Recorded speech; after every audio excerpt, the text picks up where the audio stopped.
the first time I heard about the riots that were going on in Dublin, automatically I thought to myself, how is Conor McGregor involved in any of this? Not that initially there would have any evidence to indicate he was involved in this in any kind of capacity. But the fact that, yes, it is Irish related, it does deal with, let's say, things that are going on in Ireland, I said to myself, you know what? Maybe there's a chance. And then lo and behold, guess what happens? They charge Conor McGregor with an incitement just based on the fact that, well, let's say there was this migrant from the Slavic region that had been living in Dublin for some odd years now, maybe even a decade or so, from according to the reports that were being mentioned.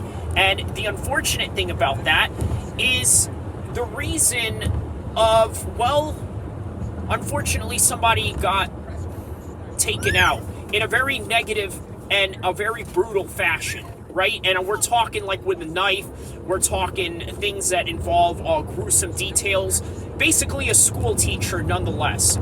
So what does Conor McGregor do as in response to any of this? He goes and says something to the extent, and you guys can look it up, he has it on his Twitter, and if he has deleted it based on the fact that he's being investigated by the Irish government, the Garda, for incitement, well, you can probably find it somewhere online with people screenshotting it. But basically something along the lines where we're at war because of this thing that is going on, and this is a prevalent mindset that a lot of people in the Western European world are feeling. Not so much with Ireland. Why? Because, for one, you got to understand Ireland was a country that fought an imperialist nation such as Great Britain. And because of that, they sort of gained what you would call a little bit of, let's say, a liberal-leaning stance when it came to, let's say, immigration, which is why Ireland is very prominent in allowing a lot of immigrants to come to their country, and to even their own detriment from what is happening right now. The simple fact that, well, they don't have to work, there's no incentive to work, and we don't even understand or know the reason behind why this Slavic man decided to go out and kill a teacher. Nonetheless, it was enough for a lot of people to be very upset. And then on top of that, you have people that are, let's say, in the right-wing space that are saying something to the extent, well, you know what? They are worried about this, but they're not worried about the actual killer, meaning they're worried about what Conor McGregor is saying and how they're going to try to tie him into some kind of incitement when they're not even worried about the killer. Well, the unfortunate thing that I have to say about that, in all objectivity, is the false equivalence that comes with that. For one, of course this man is going to get arrested. There's nowhere in the world where you can just go and kill somebody unless, of course, it has something to do with extrajudicial, let's say, covert ops missions and whatnot. But you can't get away with murder in any society. They're going to lock you up, and so they did. I'm sure this man has been locked up. Now, the punishment obviously is going to be debatable, whether he gets life or whether he gets prison, and all of that is a variation and really is just really dependent upon which state has certain types of laws that will dictate what the punishment may be. Now, with that said, with the false equivalence, something that you guys have to understand with this Conor McGregor situation, right? Over the years, I've noticed that Conor McGregor, well, let's just say he was a little bit left-leaning. And this is my own observation. You guys can correct me if I'm wrong, if you've noticed things different about Conor McGregor in, let's say, the earlier times. Let's say around 2014 or so, right? What was Conor McGregor known for in Ireland? I'll tell you. He was a big proponent in legalizing gay marriages in Ireland, which is important to understand to sort of grasp where his mental mindset was at politically during that time when he was just coming up, okay? Also, you got to take into consideration he's gotten a few, let's say, back and forths with Donald Trump. If you guys don't remember, back in 2015, before Donald Trump became the U.S. president, Donald Trump made fun of Ronda Rousey for getting knocked out. And Conor McGregor, of course, came to his defense saying, oh, you know, you don't know what you're talking about, you're not a fighter, or this and that, you're just a big mouth, basically slagging off Trump in defense of Ronda Rousey, because Donald Trump said that he was glad she lost because she wasn't a very nice person. And I think a lot of that had to deal with the fact that Ronda Rousey at the time was a Bernie Sanders supporter.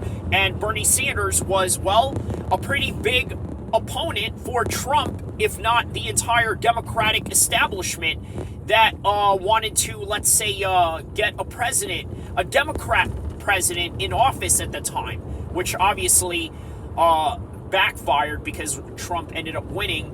And yeah, that's neither here or there. But the point of the matter is, this is where Conor McGregor was in his political ethos at the time. So what is significant about this? I gotta tell you, I've always mentioned and claimed that Conor McGregor was a big proponent and a big contributor in bringing the hip-hop culture to mixed martial arts. I've said this over and over and over again, probably more so than, let's say, any African-American fighters or any British African fighters or any fighter that comes from any, let's say, urban community of some sort. That and Nate Diaz, which obviously is sort of the reason why the fight between him and Nate Diaz was as big as it was, because it attracted a multitude of different audiences, and some of those were crossovers or somehow lapovers with Nate Diaz and Conor McGregor fans that come from the hip-hop community. So, in other words, let's just try to understand this in perspective. Would you say that the hip-hop community sort of leans a little bit left, right? At least for the vast majority of them. If you remember Nipsey Hussle, one of the biggest artists to come out of California, by the way, from Slauson down in LA, he had a song in 2016 before he died called F Donald Trump, right? And guess what? A lot of people were down with this song. A lot of people in the hood were bumping this song. And from the time that I remember, even this song was played in Conor McGregor's after party in New York after he had beaten Eddie Alvarez. So you see the picture that I'm kind of painting here, right? Well, let's go even further with that. The other picture that I'm trying to paint, and something that I need you guys to understand, is that there are people, let's say, that are within a hip-hop community, like, well, he's not necessarily in a hip-hop community, he sort of played a character, but I'm talking about John Cena. Let's talk about him, right? If you notice, earlier in his career, okay, the guy was sort of a hip-hop aficionado, a freestyler. At the time when John Cena came out, the movie 8 Mile was hot. And he was a battle rapper, and so he ran with the whole entire gimmick. And guess what? It made the John Cena that we see today. But over the years, as you notice, John Cena sort of started developing a little bit more of a conservative, pro-military, pro-America type of persona to him, but still kept a little bit of that essence of his hip-hop mojo that he developed in his early career. Well, guess what? I think that's really interesting to point out, because a lot of guys that I know that come from the hood sort of, well, they're not rappers, they're not famous fighters, they're not famous entertainers, but guess what? They all deal with the same transition within their lives. I've known plenty of guys that have spent time in prison, that have lived that life of crime, and then when they came out, they were staunch conservatives, Trump supporters, or just maybe overall conservative, not necessarily Trump or Republican-centric to any degree, but within that same way of thinking. Another guy that I knew that was like that, a guy who, by the way, I've been a feature of in his show, his name is Matt Spear, right? He was a former Navy intelligence guy, right? Very fascinating character, and I was very privileged enough to be part of his show one time, to call in, to be part of a guest, to talk several times, maybe about twice or maybe 3 times I have. One of them was a phone call. But one of the things that I find fascinating about Matt is that he has a show called Don't Unfriend Me, right? And it's a great concept because, again, it really deals a lot with, let's say, people having differing opinions and differing worldviews, but with the theme of saying, hey, you know what? Don't unfriend me. We may think differently. Maybe there's some things that we can come down the line and say, you know what? We have something more in common than we do the opposite. Okay, that's literally the theme of the show. But what's interesting about him, aside from the fact that he's a former Navy guy, aside from the fact that he's a former Californian who now lives in Colorado and has had these corporate jobs in Comcast and Apple and things of that nature, was that he also grew up in the Ventura area. And even in one of his shows, I remember he said that he's been around gangs before. He is no stranger to the culture of the Norteños, to the culture of the Bloods and Crips. And yet, you look at this guy, he is a staunch conservative, he is pro-America, he cares about the borders of America, which, by the way, is very important to understand this particular content. Because guess what? What was Conor McGregor fighting for in terms of what he was tweeting about, or what the Irish government was trying to hone down on him as some sort of incitement, which is what? Telling the Irish people, you know what, you guys need to go out there and protect yourselves, maintain safety, maintain vigilance, but also, he also sort of condemned the violence, which you sort of have to, right? Now that they're trying to crack down on him. Well, now, the other unfortunate thing about this is there are no arrests being made with Conor McGregor yet, right? However, what they are trying to do, as they are currently investigating him, Ireland, what they're trying to do is create laws that sort of prohibit certain speeches on the internet. Now, why is this significant to try to understand? Because right now there's no crime. But later down the road, as they're investigating and as they're trying to put these bills through and these laws passed, guess what? It may change somewhere down the road. And then here's the other insane kicker of it all. Conor McGregor has mentioned he wanted to run for Prime Minister or President of Ireland. Now, why is that significant? Because guess what? What's going on with Donald Trump right now? Well, I can tell you that he wants to run for president again. He wants to become the biggest son of a gun of them all. Why do I say he wants to be the biggest son of a gun of them all? Because he's already number 45, and he wants to become number 47 after he beats the number 46 Joe Biden, if and when he does, which, by the way, is highly debatable at this point based on the criminal charges they bring against him. Which brings me to my point. This is the reason why Conor McGregor has an issue in his hands with the Irish government. Because the Irish government knows that he wants to run things, wants to change whatever it is that he wants to change in terms of policies, domestic and foreign, when it comes to Irish politics. And guess what? The establishment is going to have a serious problem with that. And I'm going to tell you why. Conor McGregor comes from a working class background. And for those of you that don't understand about Irish society, they look down on the working class. And I'm talking about the middle class to higher elites of that society. Why? Because, let's face it, the working class have a very hard life in that particular part of the world. Not just Ireland, but also the UK and the entire British Isles, period, right? They just have a completely different society than we do here in America. So as a result of that, guess what? A lot of these young men who come from these working class backgrounds, guys that are plumbers, guys that are construction workers, guys that, let's say, do, I don't know, labor jobs of some sort, right? Many of these guys turn to a life of crime in order to sustain a certain type of living, or to maybe move themselves up to another class of, let's say, tax bracket of some sort, or lack of tax bracket, but that's neither here or there. But either way, they are demonized because of that. And this is also the reason why, believe it or not, mixed martial arts, for as popular as Conor made it, is not as followed by, let's say, their mainstream media. And why is that? Well, for one reason or another, perhaps maybe you could say that the Irish have a lot of different sports. Nah, not really. Not as much as we Americans have. Or do we have, let's say, more, yeah, we definitely have more sports here, right? For you to not cover MMA. But then, yeah, you look at MMA here in America, yeah, it's nowhere near what you have with, let's say, hockey, baseball, or the other sports, right? If, in fact, MMA is a baby when it comes to that. But you would think in Ireland, what do they have? They have Gaelic football, which is a form of rugby, and then they have rugby, and then they have soccer, which is English football. And then that's basically it. And then maybe a few Irish people follow the NFL here and there with whatever TV deals that the NFL has going on in that side of the world. That's about it. That's all that you have.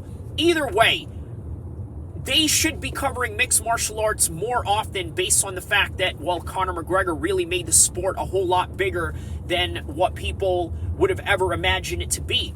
Now, why is it not? Well, it's the simple fact that Conor McGregor just does not fit the image of what the Irish want to be portrayed. They don't want to be portrayed as thugs. They don't want to be portrayed as maybe even right-wing people to a certain degree, right?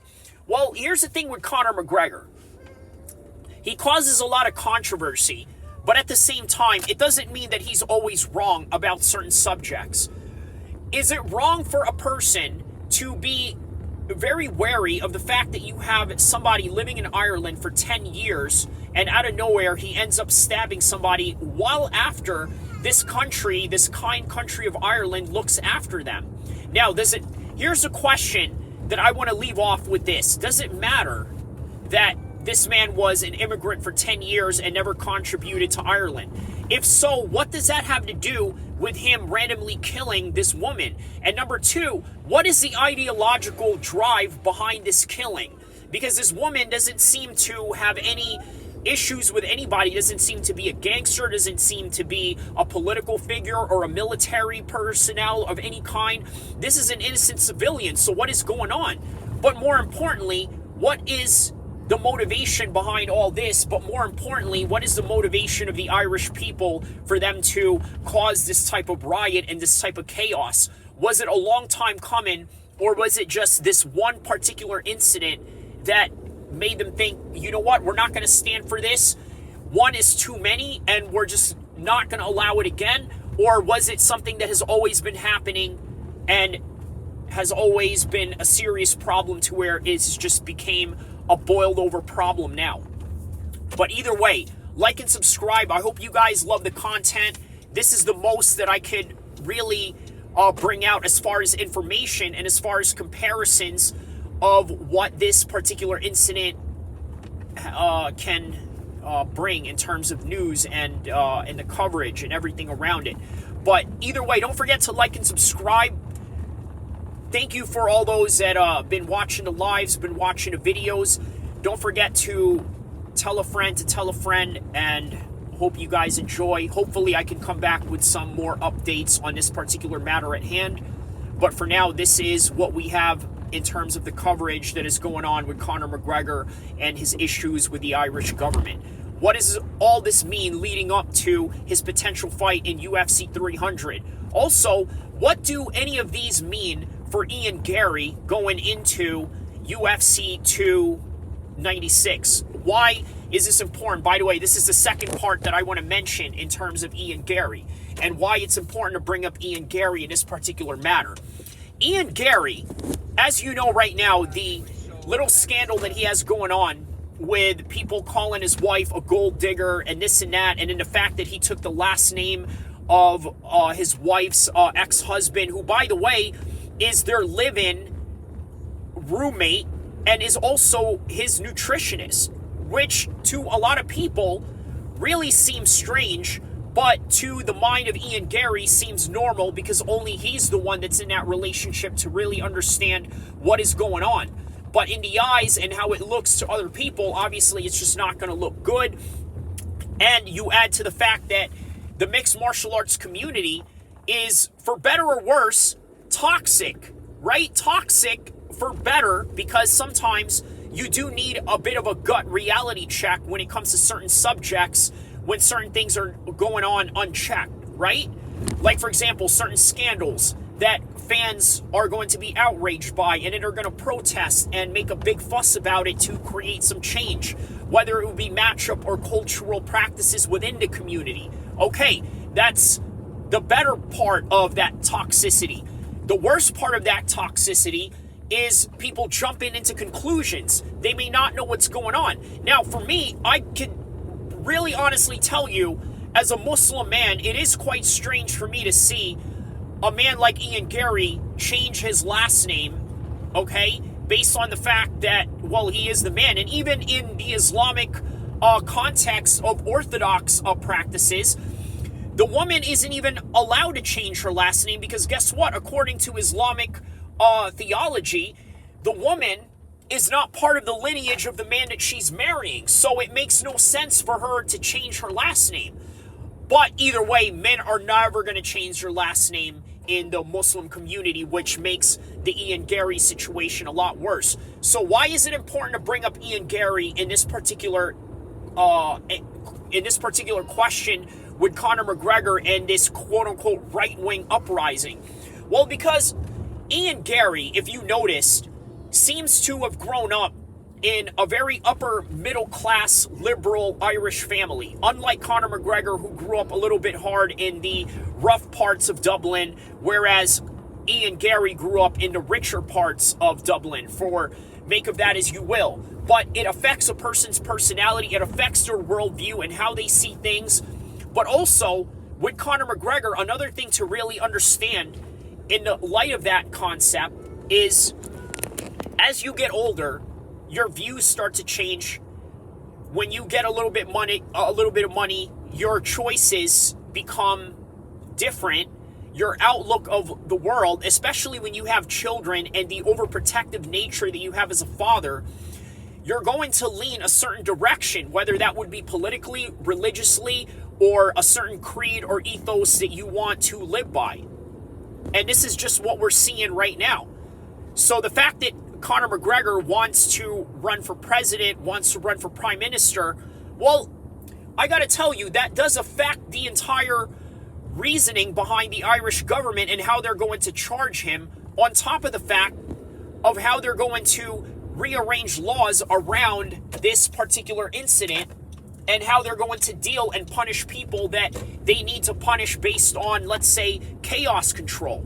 Now, let's move on to another particular person that sort of fills into this whole gap of this story with quote-unquote right-wing rising in Europe. How about Tommy Robinson? Recently, he was arrested during a protest in London because obviously this man has always been part of protests with nationalists versus the Islamists. Now it's Palestinian supporters versus nationalists. But obviously, as you guys know, Tommy Robinson was kicked out of the EDL by neo-Nazis that infiltrated the group. A group, by the way, that he created himself only for him to get kicked out of his own party. But that's neither here or there. So he gets arrested in recent times, and I gotta tell you, it's quite strange considering that, well, Tommy Robinson was gonna do a podcast with none other than his old-time friend, Andrew Tate, who, by the way, till this day, from the years that I've known Tommy Robinson, it's really strange to see that this guy grew up with Andrew Tate and they actually know each other. They've actually trained in the same gym that Andrew Tate has trained out of for him to win his championships in the kickboxing world. But either way, what's interesting too about this, right, is the fact that what's interesting about this also is the fact that Tommy Robinson was arrested just before he was going to do a podcast with Andrew Tate. Now, why is that significant? I'm going to tell you why. Because the UK and Ireland, just like what I had mentioned earlier, does not want to deal with a riot, with chaos. And can you imagine if Andrew Tate either converts Tommy Robinson or he somehow gets him on his side without really converting to Islam, but yet gets him on his side on the political side of things, which, by the way, is already happening because you see Tommy Robinson work with other Muslims when it comes to tackling, let's say, child grooming situations, or let's say child molestations, or unlawful graping of some sort, right? So this is something we have to try to understand, right? Now, if he was to meet with him and influence him in any kind of way, whether it would be to the point where he converts him to Islam or whether it would be to the point where, let's say, he just brings him onto his side, it's a big problem for the UK government, and they can't allow it because guess what? They have a lot of economic problems going on. the budget that they would have to deal with in terms of having to pay cops and riot gears and things of that nature is just going to be very exponentially dangerous for their economy and their response to, let's say, the chaos that can possibly ensue as a result. So this is what is going on. This is literally what is going on. And again, I could be wrong. This is my own subjective opinion. Of course, these are subjective opinions with basis of understanding certain baselines of how these governments operate, as opposed to, let's say, the United States. So this is all that I really have for this particular subject. I can't really think of anything else that I could add to this particular matter at hand. But so far, this is what we got as a recap from the 25 minutes that I've been talking. So Conor McGregor possibly being investigated for incitement, okay? Plans on running for office in Ireland. Big problem, because now Ireland wants to create new laws to, let's say, hamper down on whatever momentum he has going on inciting, let's say, whether it's the right wing or just normal Irish citizens that have concerns for these unlawful killings. But either way, they want to do something in terms of damage control, in terms of, let's say, chaos control, and they also want to put out the fire before it can inflame into a bigger mess that they can't put out. So that's one. And then also, two, how does this relate with Garry? Obviously, Garry is probably going to be seen as, let's say, a less of a man, somebody who's sort of a wimp, somebody who's not within the ethos of the red pill community in that kind of context. So relating all of that, how is this going to affect him and this particular distraction going into UFC 296, where he has taken on an extremely violent opponent such as Vicente Luque? So all of these things sort of correlate into that. And then I brought up Tommy Robinson based on the fact that he got arrested just before he was going to do a podcast with Andrew Tate. And what that's going to come out of that? Well, possible influence. So let's talk about the fact that, let's say, if Tommy Robinson was to even become a Muslim. By the way, that's not far-fetched. I know that a lot of people say Tommy Robinson is the number one enemy of Islam, the number one proponent against its ideology or its way of life in any kind of way. I understand that. However, you got to understand, in Islamic history, this would not be unusual or something out of the blue, because some of the greatest warriors in Islam, Khalid bin Walid, was one of the biggest opponents for Islam, spoke out against it. Sound familiar? Went against all Muslim figures, fought against Islam. Sound familiar? Because this is Tommy Robinson in a nutshell. And then all of a sudden became one of the biggest leaders in the Muslim world after becoming one of its greatest conquerors to have ever lived in the entire history of Islamic military campaigns. So that is something to think about. This is my 30 minutes that I had offered to you guys. Don't forget to like and subscribe. Don't forget to share, like, tell a friend to tell a friend, and also continue to watch all the way until the end.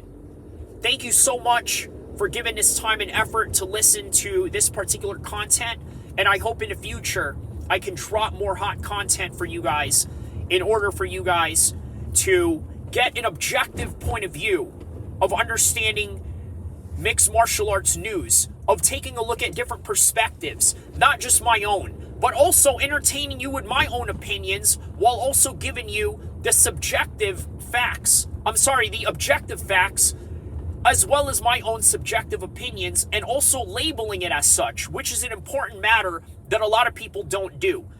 They do not label anything that they say. In other words, they'll say, well, this is what I feel about the situation, but it's a matter of fact. But it's not a matter of fact, it's your own opinion. This is a difference between me, and this is a difference between other content creators. They want to entertain you with their own opinions. I can do that as well, but I also want to educate you with objective facts. And I think that is the most valuable thing that you can take from content, whether it's MMA, whether it's current events, whether it's other sports, or whether it's talk radio of any kind. But either way, for this particular channel, don't forget to like and subscribe.